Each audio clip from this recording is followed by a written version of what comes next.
আসসালামু আলাইকুম।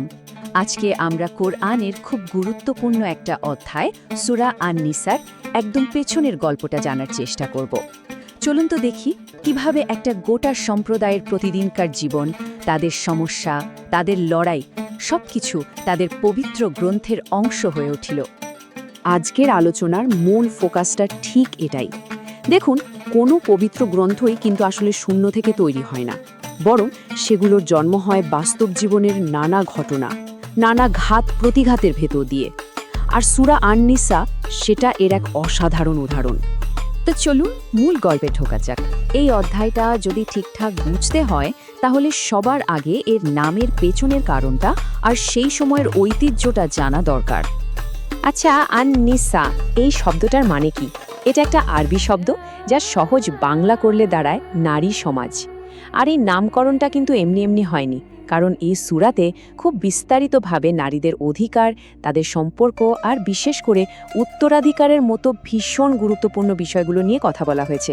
একটু ভাবুন তো, সেই সময় সমাজে দাঁড়িয়ে এটা যে কতটা যুগান্তকারী একটা ব্যাপার ছিল। এখানে একটা মজার ব্যাপার আছে জানেন, কুরআনের সূরাগুলোর নাম রাখার একটা খাস বা বিশেষ স্টাইল ছিল। এখন যেমন আমরা কোনো লেখার বিষয়বস্তু দেখে একটা শিরোনাম দিই, তখন কিন্তু তেমনটা হতো না, বরং অনেকটা তৎকালীন আরবের বিখ্যাত কবিতাগুলোর মতো সূরার ভেতরে থাকা কোন একটা ইউনিক বা বিশেষ শব্দ দিয়ে এর নাম দেওয়া হতো।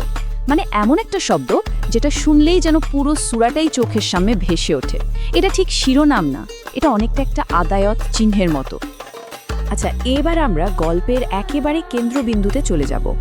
চলুন আমরা সেই ঐতিহাসিক সময়ে ফিরে যাই যে ঘটনাটার কারণে এই সূরার প্রথম এবং সবচেয়ে গুরুত্বপূর্ণ কিছু আয়াত নাজিল হয়েছিল। আর সেই ঘটনাটা ছিল উহুদের যুদ্ধ। একটা জিনিস আমাদের মাথায় রাখতে হবে, সূরা আন-নিসা কিন্তু এক বসায় বা একবারে নাজিল হয়নি। এই যে টাইমলাইনটা দেখছেন, এটা থেকে পরিষ্কার বোঝা যায় যে সূরাটা ৩য় হিজরির শেষ দিক থেকে শুরু করে ৫ম হিজরির শুরু পর্যন্ত, মানে প্রায় কয়েক বছর ধরে বিভিন্ন ঘটনার পরিপ্রেক্ষিতে ধাপে ধাপে নাজিল হয়েছে। আর এর শুরুটাই হয়েছিল উহুদ যুদ্ধের ওই মর্মান্তিক পরিণতির পর থেকে। ৭০ শুধু একটা সংখ্যা, তাই না? কিন্তু না, উহুদের যুদ্ধে ঠিক ৭০ জন মুসলিম পুরুষ শহীদ হয়েছিলেন। মদিনার মতো ওই ছোট্ট একটা কমিউনিটির জন্য এটা কি যে বিশাল এক ক্ষতি ছিল তা ভাষায় প্রকাশ করা কঠিন। এই সংখ্যাটা আসলে শুধু একটা পরিসংখ্যান না, এটা ছিল একটা মারাত্মক সামাজিক সংকটের শুরু। এতজন পুরুষের মৃত্যুর পর যে প্রশ্নটা সবার সামনে বড় হয়ে দেখা দিল, তা হলো এই যে বিধবা স্ত্রী আর এতিম সন্তানরা রয়ে গেল, তাদের কি হবে? কে তাদের দেখাশোনা করবে? কে তাদের অধিকার রক্ষা করবে? এটাই ছিল সেই মুহূর্তে মদিনার সবচেয়ে বড় সামাজিক চ্যালেঞ্জ। তার মানে মূল সংকটটা তৈরি হয়েছিল উত্তরাধিকার বা ইনহেরিটেন্স নিয়ে। আর ঠিক এই জরুরি অবস্থার সমাধান হিসেবেই নাজিল হল সূরা আন-নিসার সেই বিখ্যাত আয়াতগুলো, যেখানে বলা যায় মানব ইতিহাসে প্রথমবারের মতো নারীদের এবং এতিমদের সম্পত্তির অধিকারকে এতটা পরিষ্কারভাবে আইন হিসেবে প্রতিষ্ঠা করা হলো।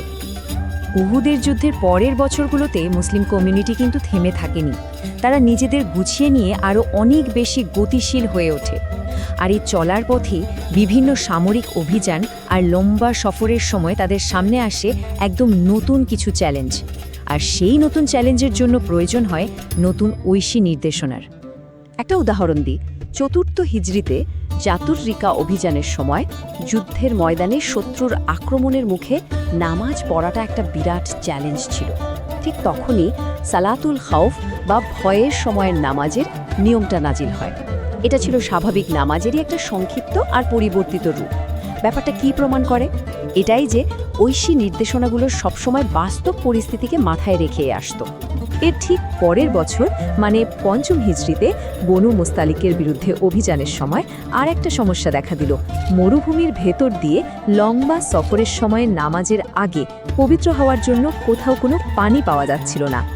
আর এই কঠিন সমস্যার সমাধান হিসেবে এলো তায়াম্মুম বা মাটি দিয়ে পবিত্রতা অর্জনের বিধান। এটা এমন একটা অসাধারণ বিকল্প ব্যবস্থা যেখানে পানির অভাবে পবিত্র মাটি ব্যবহার করেই পবিত্রতা অর্জন করা যায়। আবারও আমরা একই জিনিস দেখতে পাই, ঐশী নির্দেশনাগুলো মানুষের বাস্তব জীবনের প্রয়োজনকে কতটা গভীরভাবে বিবেচনা করেছিল। এই যে এতগুলো ঘটনা আমরা দেখলাম, এ থেকে একটা বিষয় একদম দিনের আলোর মতো পরিষ্কার হয়ে যায়।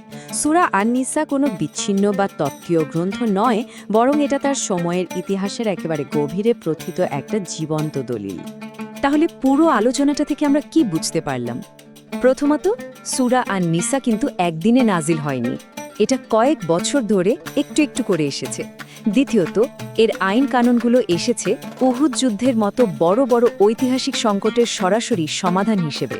আর তৃতীয়ত, এটা একটা চলমান কমিউনিটিকে তাদের প্রতিদিনের চ্যালেঞ্জ মোকাবেলার জন্য বাস্তবসম্মত পথ দেখিয়েছে।